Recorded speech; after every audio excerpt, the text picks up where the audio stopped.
Mimi nakwambia umefanya kazi fiti sana. Nimeshukuru.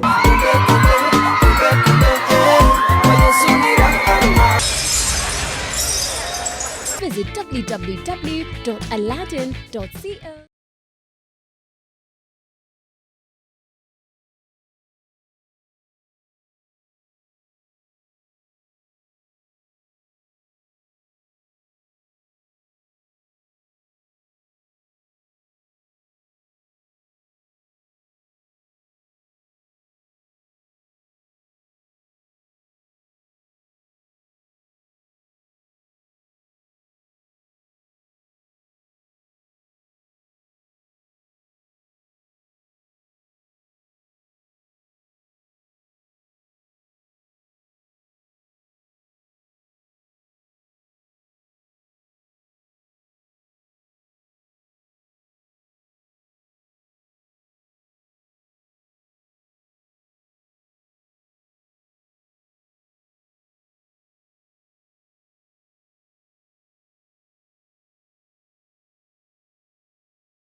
A very good afternoon to you. Thank you so much for joining us. You're watching NTV at 1. My name is Zeinab Ismail.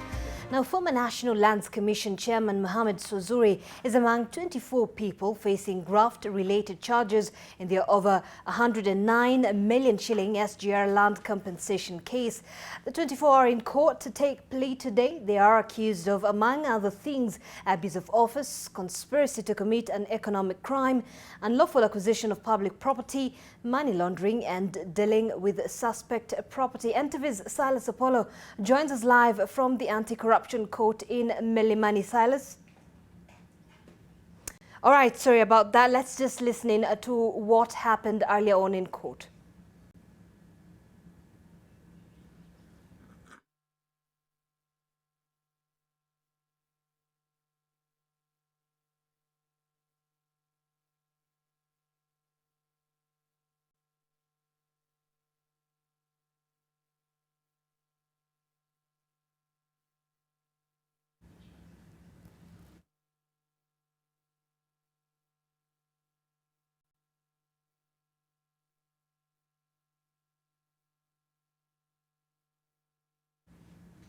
Well, we'll get more details of that and what happened in a court today. But away from that, trading on National Bank and Kenya Commercial Bank shares at the Nairobi Securities Exchange this morning halted following what the exchange terms as an impending material announcement from National Bank. This action has been taken in line with Clause 9 of the trading rules of the Nairobi Securities Exchange, and NTV's business reporter Julian Samboko is with me in studio to quickly dissect this one. Now, Julian, what exactly is happening? Thank you very much, Zainab. So what happens is that if you look at the NSE trading regulations, material information is any piece of information that could influence or affect the price of a stock. So this is being taken as a measure indicating to the market that, hey, there's some major announcement coming, and the notice from NSE has indicated that it's coming from National Bank. Now, if you follow in the recent past what happened, we've had similar incidences whereby we had the Kenol Kobe deal and we had Ruby Energy coming into the market and saying, hey, we want to acquire this particular oil distributor. So a material announcement was made, and therefore it definitely impacted the price of the counter. So what NSE is just signaling to investors is that they should anticipate a significant announcement which should potentially affect the prices of both Kenya Commercial Bank and National Bank. Now, what's on the table? Material announcements are normally made whenever they're influencing something like a merger or an acquisition or a takeover of a particular listed company. And if you look at the National Bank numbers, especially for the financial year 2018, if you look at a key metric which investors look at, which is the core capital, which is a requirement by the Central Bank of Kenya for a bank to be operating in this market, national banks fell to as low as 2.1 billion shillings. Now, the minimum requirement by CBK regulations is just 1 billion shillings. So clearly there was an indication that, hey, we could be getting onto the negotiating table with a potential player for whatever kind of deal we're looking at in terms of just helping us to beef up our capital requirements in terms of performance and operation in this market.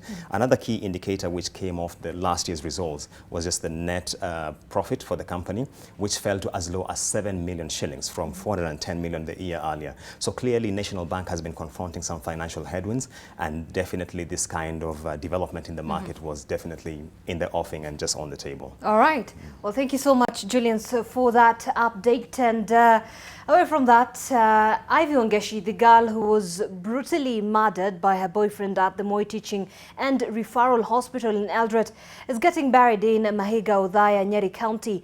The funeral service is currently ongoing. Let's have a look. Your smile, voice, and also your looks.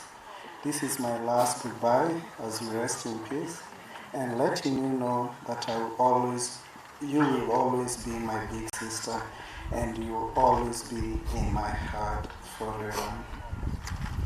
Then a big clap for Elvis and the brother. Before we continue with the rest of the tributes, again I'll ask you to be upstanding during the wimbo Bwana yu sehemu yangu. Tusimame. Stanza moja peke yake. Stanza moja peke yake.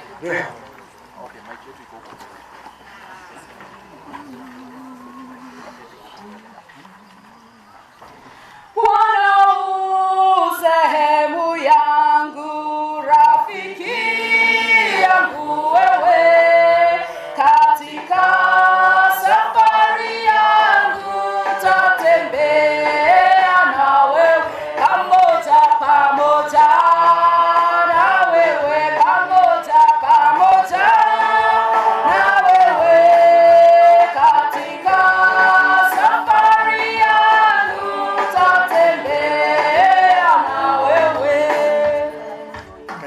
let us take our seats.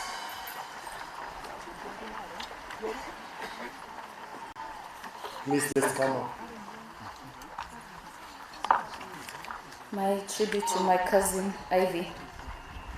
There's a theory on alternative realities which implies that there's a very large number of universes, and everything that could possibly have happened in our past but did not has occurred in the past of some other universe. It sounds far-fetched, but somehow comforts me because it means that in some other timeline, your life was not abruptly cut short. Instead, there's a universe out there in which you're living, laughing, and loving life. A universe in which all your dreams come true, in which you get to enjoy the fruit of your hard work and share this joy with us. Thank you. Okay, yes, yeah. My name is Alan Mwangi. I was a cousin and a good friend to Ivy. So as much as Ivy was the firstborn in a family, she was the secondborn in our cousin's family and just came before me. So my tribute to Tesh. As you join your fellow angels, I choose to release you with words from a song that's found new meaning to my life in the past few days. Every step I take, every move I make, every single day, and every time I pray. Tesh, Kuz, Big C's, best friend, and introductory to your future nieces and nephews, will forever love, cherish, and miss you. Thank you. This is my tribute from my lovely cousin. We grieve for your loss now that you're gone, but to us you'll forever be a candle that will never go out. Your love, passion, and faith that you had is the one which will keep us going as cousins to strive to achieve better.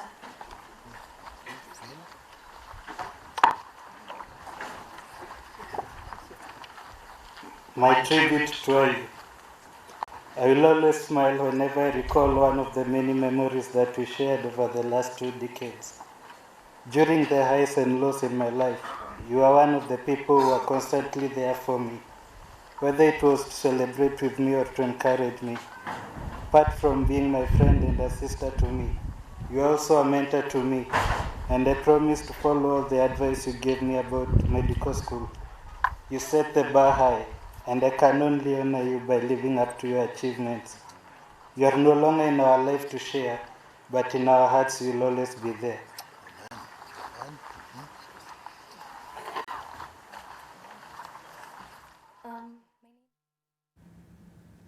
And as that happens in Nyeri, Foreign Affairs Cabinet Secretary Monica Juma has termed the abduction of the 2 Cuban doctors as the highest level of arrogance and disrespect for the Kenyan people. Ambassador Juma says her ministry has asked the government of Somalia to offer total cooperation in the ongoing operation towards rescuing the 2 medics. We have been very distressed as a government.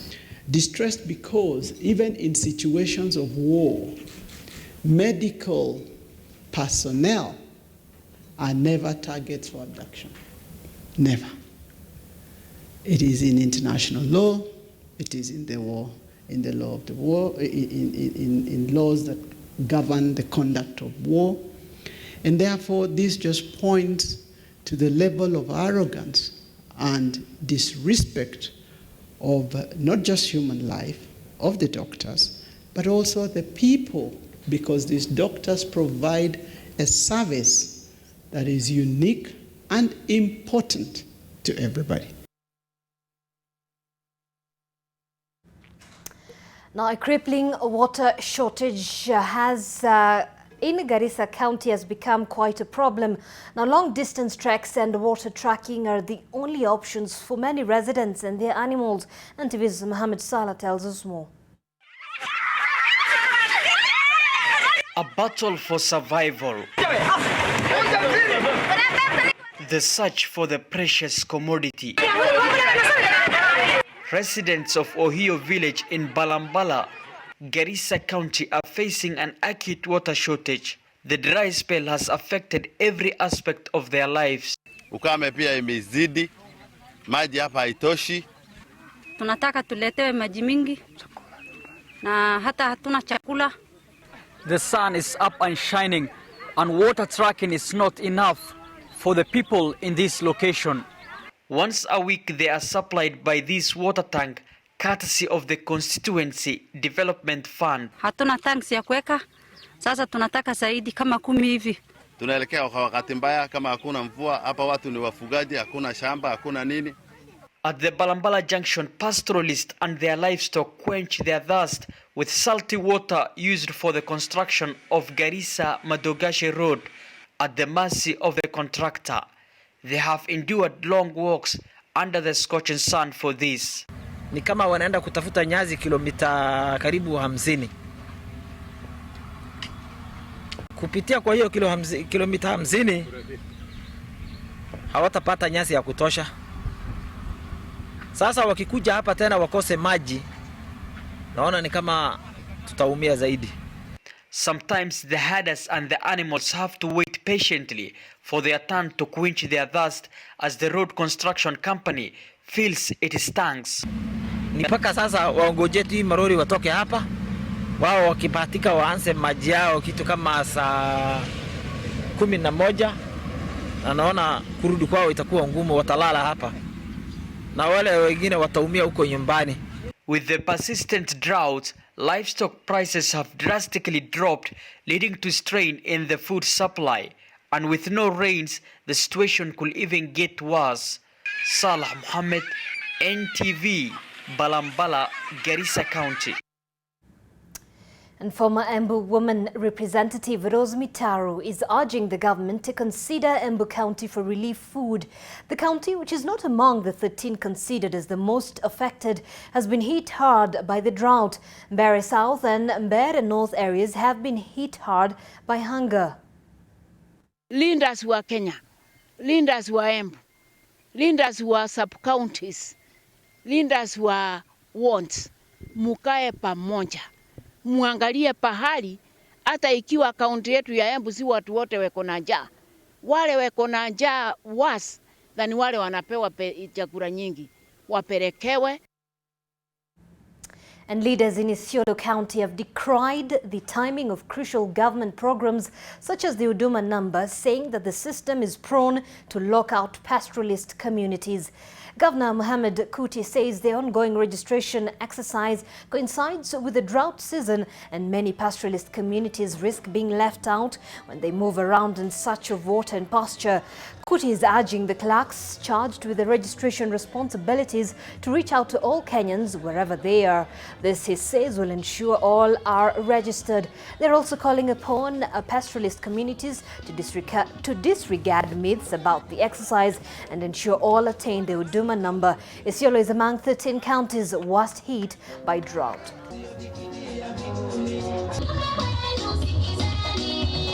Kwa hivyo kunyanze sasa, usikwani ni wenu.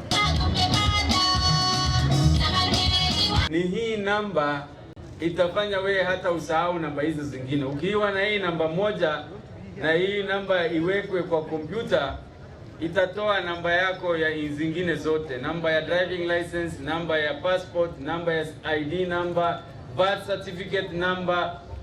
Zile namba zote. Hii ndio namba muhimu ambaye ikijazwa kwa kompyuta itatoa kila kitu yako. Kwa sababu sisi ni wafugaji, sensa zinaletwa wakati wa ukame mwezi wa 8 bila kufanya consultation, mnatuletea mnasema watu wajiandikishe. Sasa watu wakati hiyo wengine wameenda Ethiopia, wengine wameingia Somalia, alafu inasemekana idadi ya watu wa Isiolo ni wachache. Now, Kitengela residents have been grappling with water shortage, forcing them to queue for long hours to buy fresh water from vendors in public kiosks. The residents claim that the national government promised to set up 8 kiosks to address the water crisis in the area. Despite having a new public kiosk, they're still jostling for fresh water. They're forced to queue for hours from as early as 5 a.m. to get fresh water. Kitengela town has a population of 300,000 people who require 30,000 cubic meters of water daily, especially now that the country is experiencing drought.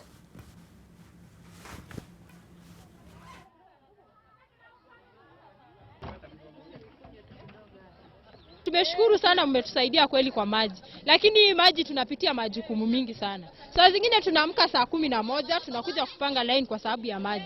Lakini maji yenyewe tunapata saa 5 ndio inafunguliwa. Ikifika saa 8 maji imeisha. Alafu mtutafutie mtu ambaye ako na nguvu. Saa 11 anaweza amka afungulie maji, by saa 2 tumeanza kupata maji. And the county government of Kilifi is set to launch a major crackdown against bars and local palm wine dens, which are accused of allowing any underage clients into their premises. The move is meant to reduce rising cases of teenage pregnancies in the county. It has emerged that some bars and nightclubs were allowing minors in their premises, which contributed to early sexual abuse and behavior that often lead to early pregnancy. Local leaders state that officers, together with security personnel, would conduct impromptu checks, and any bar found allowing minors will have their license revoked.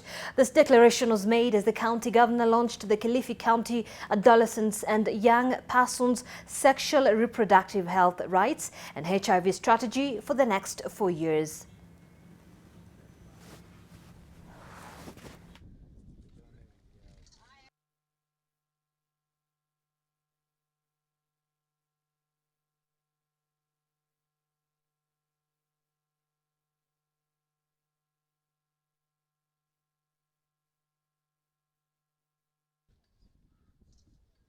Basi shughuli ikiwa inaendelea, sasa tumefikia mahali ambapo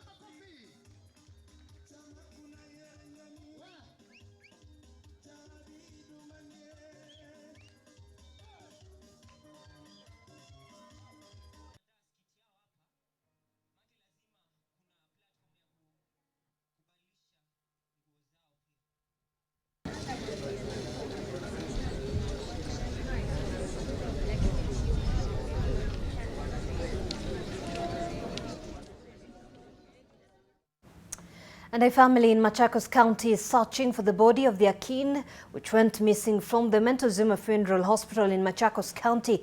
The funeral organizing committee had been planning for the burial of 87-year-old Samuel Kioko before realizing that the body was missing.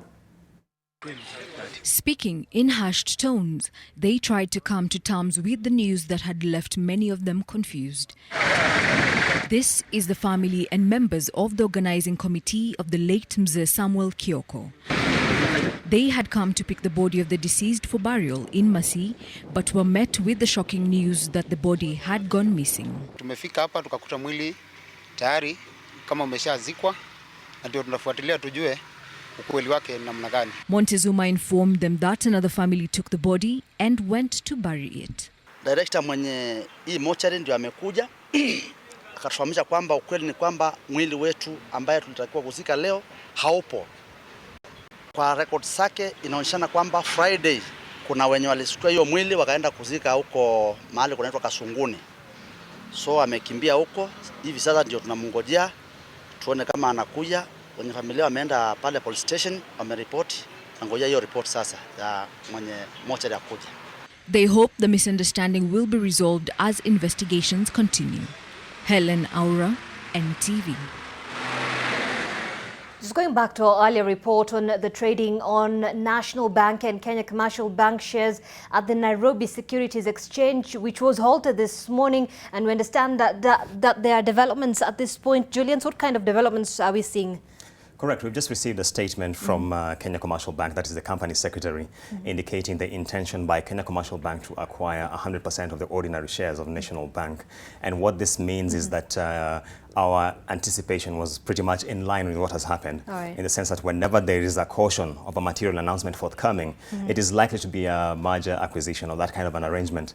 And I've just given a breakdown of why this kind of arrangement would be important for National Bank.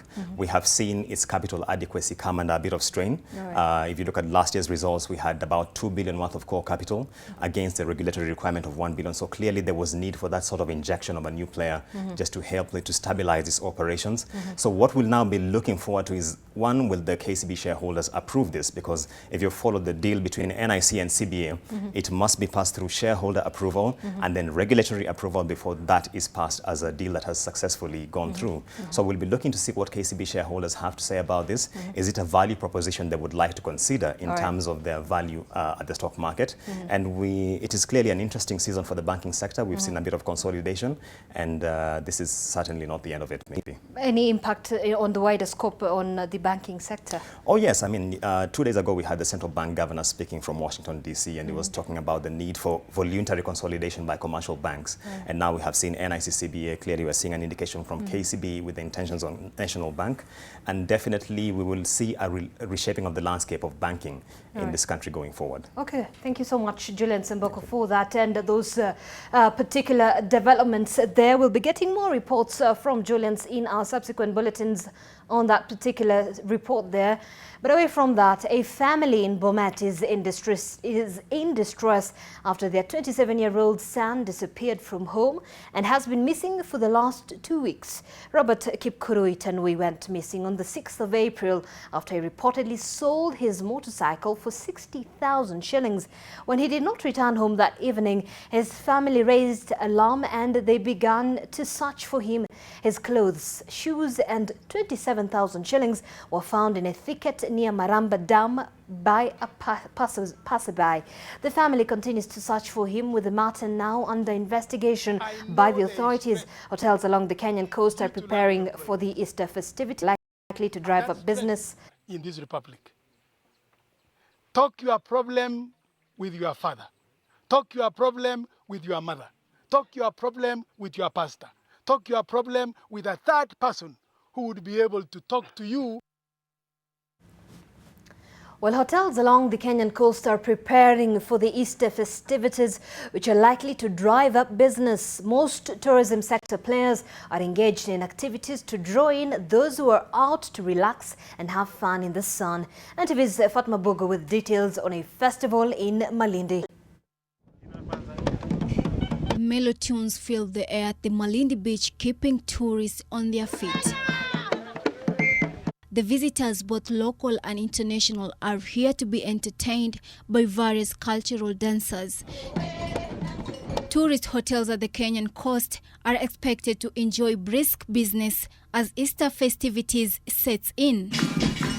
This year's festival will be held at the Ocean Beach Resorts in Malindi, with more than 1,000 tourists expected. The festival will feature diverse Swahili cultural expressions such as Mijikenda traditional dances, bango music and artists from Tanzania, which will culminate in an extravaganza where the revelers will be entertained. Security have also been beefed up to ensure safety for all the visitors. Business people have not been left out. They are already camping here to sell their cultural commodities. The Tourism Ministry has also stepped up marketing campaigns to lure more foreign visitors to the country. Fatma Bugu, NTV. Well, the county government of Bomet has allocated 45 million shillings for the construction of a milk processing plant in Chebunyo area in Chepalungu. This comes as the issue of value addition in agriculture takes center stage, given that Kenya's economy is heavily reliant on agriculture. To boost productivity, World Vision has partnered with the county government to support 420 farmers in Chebunyo to produce yogurt. The yogurt will be produced under the brand name Cheddar. The assistance to produce their own yogurt to be sold in the region has excited the dairy farmers in Chebunyo.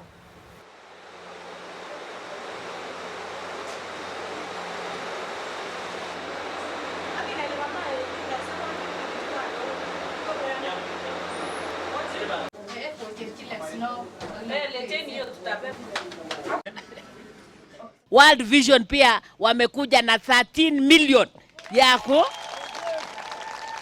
So hiyo yote ni kutengeneza sasa industry. Tunataka kutoka kwa hii kidogo, tunaenda sasa proper industry. Well, the Kenya Private Schools Association has condemned what they say is a government move to interfere with integrated schools during holidays, alleging that they are undertaking tuition against the Ministry of Education directive. The association said the move by the government to send warning letters to different schools teaching madrasa and other languages during holidays is against the law, since such schools are authorized to carry out such special sessions. In all material respects. The Kenya Private Schools Association chairperson Mudeu Kasanga says integrated schools run two curricula at the same time and they cannot complete the syllabus during the normal school calendar, hence they need more time than normal schools. Speaking during the Kenya Private School Association Directors meeting in Mombasa, she said 4 schools in Mombasa have received the letters, while a number are in another 11 counties with large population of Muslims. We need to sit down with the county directors and regional, the RCs, the regional coordinators of education, and demarcate so that they are not accidentally making mistakes and shutting down schools that are not necessarily doing the wrong thing. I believe madrasa is religious by nature and that therefore it is legal as per our constitution. KPSA Kilifi County Chairman also confirmed a number of schools in the coast region have received the letters of warning, but they are working with the Ministry of Education to resolve the matter. He said some integrated schools teach extra 6 lessons apart from normal curriculum lessons, including Arabic and other Islamic studies. Taxation of education. The government banned tuition in all schools in 2012 and prescribed a fine of 100,000 shillings or a jail term not exceeding 5 years of those found guilty of such malpractices. Halima Gongo, NTV. All right, let's now take a look at stories making headlines in the world of sports with Warodhe Kiru. The Shindana Stars promotion.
This comes after Gor Mahia were bundled out of the CAF Confederation Cup 7-1 on aggregate by RS Berkane of Morocco. 5th April 2019, in the afternoon and in my offices, all the players of Gor Mahia Football Club were paid in cash their March 2019 salaries in full. They were thereafter instructed to report to the camp, as is the usual practice 2 days preceding an international match. To the astonishment of the club management, the players refused both to attend the scheduled training the following day and to report to the camp demanding payment of accrued bonuses and training allowances. Suffice it to say, by way of response, that these claims, that is the bonuses and training allowances, have no legal foundation in industrial jurisprudence. Now, Ambrose Rachel is a lawyer, and therefore that was quite a bit of a legal speak, but we'll be speaking to some of the players just to find out whether what he says is valid, and also just digging deeper into what ails club management in the country, but across the borders, and the NBA is currently ongoing, and in the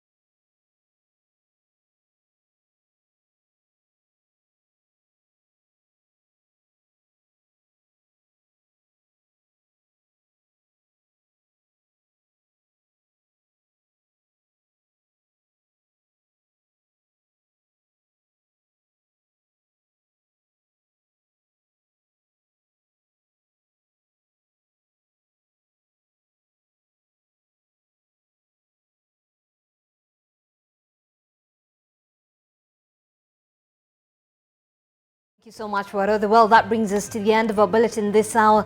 Many thanks for watching and for all the stories that we are keeping an eye on for you. We'll be getting them later on in our subsequent bulletins. My name is Zeinab Ismail.